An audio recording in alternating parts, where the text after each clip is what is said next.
ED ने कांग्रेस के national Herald मामले में अखबार से जुड़े मनी लॉन्ड्रिंग केस में चार्जशीट दाखिल की है। इसके खिलाफ बुधवार को कांग्रेस पार्टी के द्वारा देश भर में प्रदर्शन किया गया है।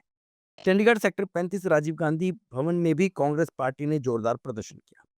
चंडीगढ़ कांग्रेस के अध्यक्ष एच लक्की ने आरोप लगाया कि केंद्र सरकार राजनीतिक विरोधियों को दबाने के लिए ईडी का दुरुपयोग कर रही है। इस सिलसिले में कांग्रेस पार्टी केंद्र सरकार के खिलाफ राज्य मुख्यालयों में प्रवर्तन निदेशालय कार्यालयों के सामने और संबंधित राज्यों में जिला स्तर पर केंद्र सरकार के कार्यालयों के सामने देशव्यापी विरोध प्रदर्शन कर रही है। ईडी है वो आज इस देश की सरकार की कठपुतली बनी हुई है। ना सिर्फ ईडी बल्कि अन्य संवैधानिक संस्थाएं जिनका काम न्याय देना है, जिनका काम सच्चाई को आगे लाना है, वो सरकार के इशारों पे चल रहे हैं। चाहे ईडी है, चाहे इनकम टैक्स डिपार्टमेंट है, चाहे सीबीआई है। सरकार जब जिसकी बाजू मरोड़ना चाहती है उसकी बाजू मरोड़ने का काम करती है। और इसीलिए आज ये नेशनल हेराल्ड वाला केस है, उसके अंदर एक चार्जशीट फाइल की गई है। बिल्कुल फर्जी चार्जशीट है, जानबूझ के तंग करने की नीयत से फाइल की गई है। और इसलिए फाइल की गई है ताकि जो अपने सियासी विरोधी हैं उनको तंग किया जा सके। और जब इन्होंने देखा कि अभी अहमदाबाद में कांग्रेस का एक बड़ा अधिवेशन वहां पर हुआ था और राहुल गांधी ने आह्वान किया था पूरे देश के कांग्रेसियों को कि वो उठें और जनता की आवाज़ को उठाएं, तो मोदी सरकार घबरा गई। ऐसे समय में उन्होंने क्या किया, उन्होंने ईडी को आगे कर दिया है कि ताकि वो उलझाने का काम करे। और मैं ये समझता हूँ कि कांग्रेस पार्टी इस चीज़ को बर्दाश्त बिल्कुल नहीं करेगी। आज इसीलिए हम जो 17 में और 18 में 2 जगह ईडी का दफ्तर है, हम यहाँ से कांग्रेस दफ्तर से ईडी के दफ्तर की तरफ जाएंगे और ईडी के दफ्तर का घेराव करेंगे ताकि वो उनके इशारों पे ईडी डिपार्टमेंट जो है वो मोदी सरकार के इशारों पर खेलना बंद करे और सच्चाई की राह पर चले और कॉन्स्टिट्यूशन को फॉलो करे। देखिए, पूरा देश जानता है कि मोदी जब जब डरता है ईडी, सीबीआई और पुलिस को आगे करता है। यही स्लोगन आज हमने अपने सारे जो प्ले कार्ड्स हैं इन पर लिखा हुआ है और यही देश की सच्चाई है। एक ऐसी सरकार सत्ता में बैठी है जिसके मन में डर है, जो लोगों की वोट से नहीं जीतना चाहती बल्कि डराकर, धमकाकर, बांटकर चुनाव जीतना चाहती है। मगर देश की जनता समझदार है। अब वो समय आ गया, इनके खोखली बातें, खोखले वादे और खोखले ड्रामों से कोई डरने वाला नहीं है। और आपके सामने ही अब ये नतीजा आ जाएगा जब लोग इनकी इन बातों पर विश्वास न करके ना सिर्फ बिहार में बल्कि जहां पर भी इस देश के अंदर चुनाव होगा भाजपा को शिकस्त देने का काम करेंगे, क्योंकि ऐसी जांच एजेंसियों के दुरुपयोग का समय अब खत्म हो गया है। अब आगे बिहार के इलेक्शन भी आ रहे हैं, मगर अब इनका पता लग गया है कि इनकी अपना तो चल नहीं रही। अब पुलिस से, धक्काशाही से, कभी ईडी से, कभी सीबीआई से, जब तक ये डरा रहे हैं ताकि लोगों को, जो आम कांग्रेसी वर्कर, जो आम जन है, वो अपनी आवाज़ ना उठा सके। वैसा ही हाल आज नगर निगम का भी हो गया है, जहाँ पे ईडी के लिए यहाँ पे नगर निगम में अपनी मनमर्जी से टैक्स बोझ लगाए जा रहे हैं।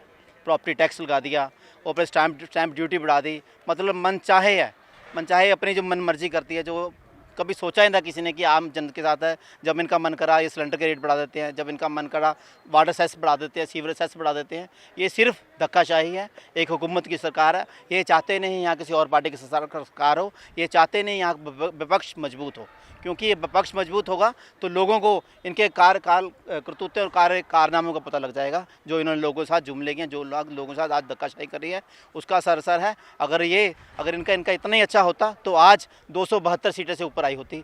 बीजेपी जब कहती थी 400 का नारा लगाती थी, वो 240 में ही सिमट गई है। तो लोगों का इनको पता लग गया है कि लोग इनके विरोध में। लखनऊ, दिल्ली और मुंबई के अंदर जो पुरानी संपत्ति थी, नेशनल हेराल्ड का कहते हैं कि उसमें जो संपत्ति थी, राहुल गांधी और सोनिया गांधी पे ईडी एक तरफा काम कर रही है। ईडी भी बीजेपी के कहने पे काम कर रही है। ईडी 22 तरीके से काम कर रही है। उसके खिलाफ आज चंडीगढ़ कांग्रेस ने प्रदर्शन किया। हम बीजेपी की दफ्तर का घेराव कर रहे थे, पुलिस बल ने हमने रोक लिया है। पर जो आज मुद्दा है कि क्या जो नेशनल एजेंसियाँ हैं, क्या इन नेशनल एजेंसियों को एक तरफा काम करना चाहिए, एक सरकार के कहने में होना चाहिए। नेशनल एजेंसी का काम था कि वो सभी का पक्ष सुने और सभी को विदाउट एनी किसी को बायस हुए काम करें। बट आज के समय में ईडी भी अगर ऐसे रेड कर रही है, ईडी भी ऐसा काम कर रही है कि सिर्फ बीजेपी के कहने पे कर रही है, तो शर्मनाक हरकत है। कल को कोई भी ऐसी सिस्टम नहीं रहेगा जो लोगों का जिस पर विश्वास होगा। कल को हाई कोर्ट हो चाहे सुप्रीम कोर्ट हो, आज ये ईडी, सीबीआई सभी बीजेपी के कब्जे के अंदर हैं, सभी एक ही काम कर रही हैं और राहुल गांधी, सोनिया गांधी इसमें बिल्कुल साफ तरीके से बाहर आएंगे। जो भी उनके अंदर उनके ऊपर कार्रवाई करना चाहती है बीजेपी, आमने सामने की लड़ाई लड़के करें, ना कि किसी एजेंसी का। और शाह की जो जोड़ी है, उन्होंने एक ही चीज़ देखी है कि कैसे ना कैसे उलझा कर रखें, इसमें निकलेगा कुछ नहीं। सोनिया और राहुल गांधी जी के खिलाफ निकलेगा कुछ नहीं है। जिस परिवार से आते हैं, शायद ही अगर इनकी हिस्ट्री पढ़े, नेहरू जी ने किस समय के अंदर अपनी संपत्ति दान कर दी थी। नेहरू जी 10 साल जेल के अंदर रह के आए हैं, उस परिवार से ये लोग ताल्लुकात रखते हैं। इस चीज़ के अंदर कुछ निकलेगा नहीं। पर बीजेपी की पुरानी कोशिश रही है, जहाँ भी चुनाव होते हैं या चुनाव के समय में या बिना चुनाव के भी, ऐसा माहौल पैदा करना कि परेशान करना, लीडर्स को परेशान करना, पार्टी को परेशान करना, झूठी राजनीति। और इससे साफ साफ एक चीज़ सामने आती है कि आप नेशनल एजेंसियों का, सीबीआई का, ईडी का, कोर्ट्स का प्रयोग दूसरी सरकार के खिलाफ, दूसरी पार्टियों के खिलाफ कर रहे हैं। ये निराशाजनक है, ये संकोचजनक बात है। सरकार को ये ध्यान में रखना चाहिए कि सरकार का तख्ता पलट होगा जब दूसरी कांग्रेस पार्टी में सरकार के अंदर आएगी, कांग्रेस देश के अंदर जब रन करेगी, तो शायद ऐसा काम नहीं करेगी। यही फ़र्क है कांग्रेस और बीजेपी में। बीजेपी ने एक ही काम किया है, बीजेपी ने हमेशा से गवर्नमेंट एजेंसियों को कंट्रोल करके सरकार को, कांग्रेस पार्टी को दबाने का काम किया। राहुल गांधी इसके अंदर बिल्कुल साफ सुथरे तरीके से बाहर आएंगे, सोनिया गांधी जी साफ सुथरे तरीके से बाहर आएंगी। 700 करोड़ की संपत्ति की बात अगर ऐसी रही तो इससे पहले भी सरकार बीजेपी की सरकार को 11वां-12वां साल लग गया है, पहले ही कार्रवाई हो जाती। ऐसा कुछ नहीं है।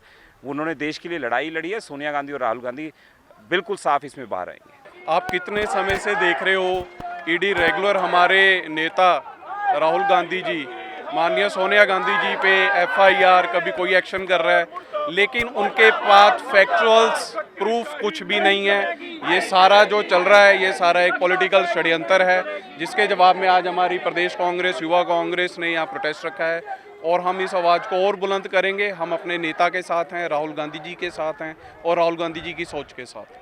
कांग्रेस कार्यकर्ताओं ने चंडीगढ़ में ईडी कार्यालय का घेराव करना था, लेकिन इस दौरान पुलिस ने कार्यकर्ताओं को वहीं से उन्हें हिरासत में ले लिया।